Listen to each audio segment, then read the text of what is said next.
Principle overview.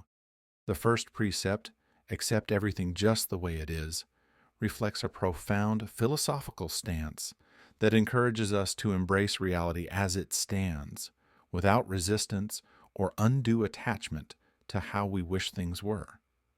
This principle is about recognizing and accepting the inherent nature of our circumstances, rather than struggling against them. By doing so, we cultivate a mindset of adaptability and clarity, which is crucial for effective action and personal growth. Musashi's learning. Musashi was born in 1584 during one of the most tumultuous periods in Japan's history. The country was fractured by civil wars, and the samurai class, bound by honor and constantly facing battle, was both revered and feared. From an early age, Musashi's life was shaped by hardship and violence. His father, a master of martial arts, abandoned him as a child, leaving Musashi to grow up alone, learning to survive in a world marked by uncertainty and constant danger. At just 13 years old, Musashi faced his first duel. It was a life-and-death encounter with a skilled samurai, and Musashi emerged victorious. But this victory wasn't merely physical.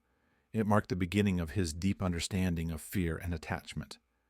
He realized early on that survival in combat wasn't just about mastering technique, it was about mastering the mind. Fear, Musashi recognized, is born from attachment. Attachment to life, to specific outcomes, and to expectations of how things should be. Musashi learned that the more one clings to the desire for victory, or the fear of loss, the more vulnerable they become. The more attached you are to any outcome, the more suffering you endure when life doesn't go according to plan. This understanding shaped his approach to combat and life, where he focused not on rigid expectations, but on flowing with the moment, accepting things as they are. This principle was brought to life in one of Musashi's most famous duels, his battle with Sasaki Kojiro. Kojiro was a formidable opponent, renowned for his legendary Tsubame Gaeshi, or swallow reversal technique. A strike so quick and lethal it mimicked the unpredictable flight of a swallow. Kojiro's skill was unparalleled, and many believed he would be the one to finally defeat Musashi. Their duel was set for 1612 on the small island of Ganrujima. As anticipation for the duel built, Musashi did something that seemed, at first glance, absurd. He arrived late. This wasn't an accident or oversight. It was a calculated move. By deliberately arriving late, Musashi unsettled Kojiro, throwing him off balance before they even crossed swords.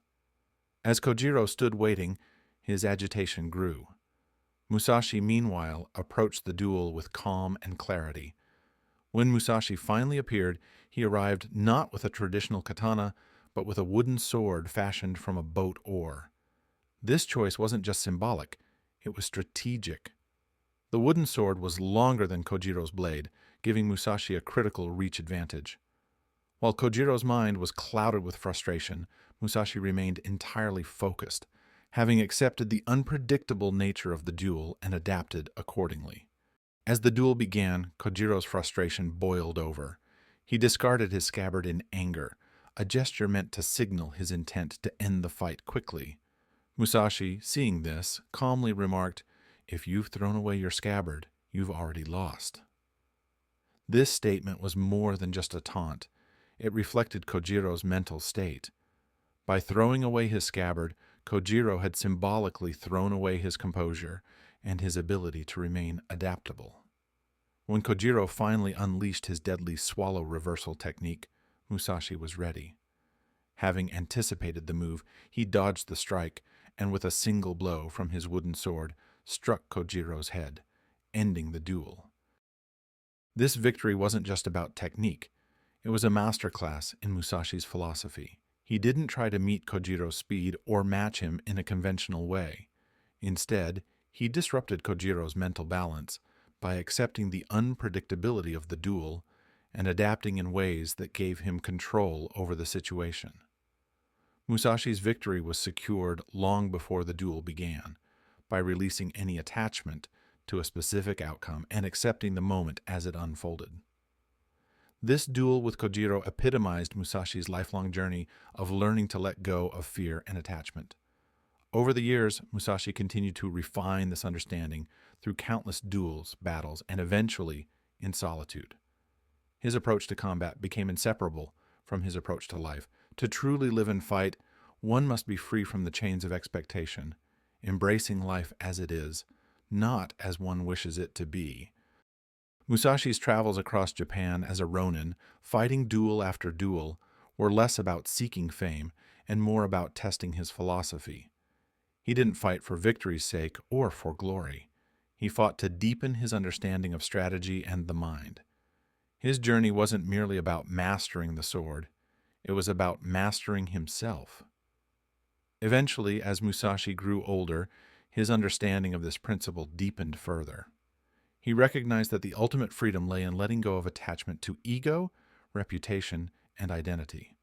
By releasing the need for control over external circumstances and focusing instead on inner mastery, Musashi discovered a profound sense of clarity and peace. This realization would become the foundation of his Dokkōdō, with its first precept, accept everything just the way it is. Conclusion: this precept wasn't a call for a passive resignation to fate, but a guide for engaging life fully and without resistance. Musashi understood that by embracing the moment without judgment or attachment, one could act with clear purpose and navigate the challenges of life with unparalleled strength and adaptability. Musashi's life was a testament to this truth. When we stop fighting against the natural flow of events, we free ourselves from the burden of fear and expectation, allowing us to live and act with total clarity.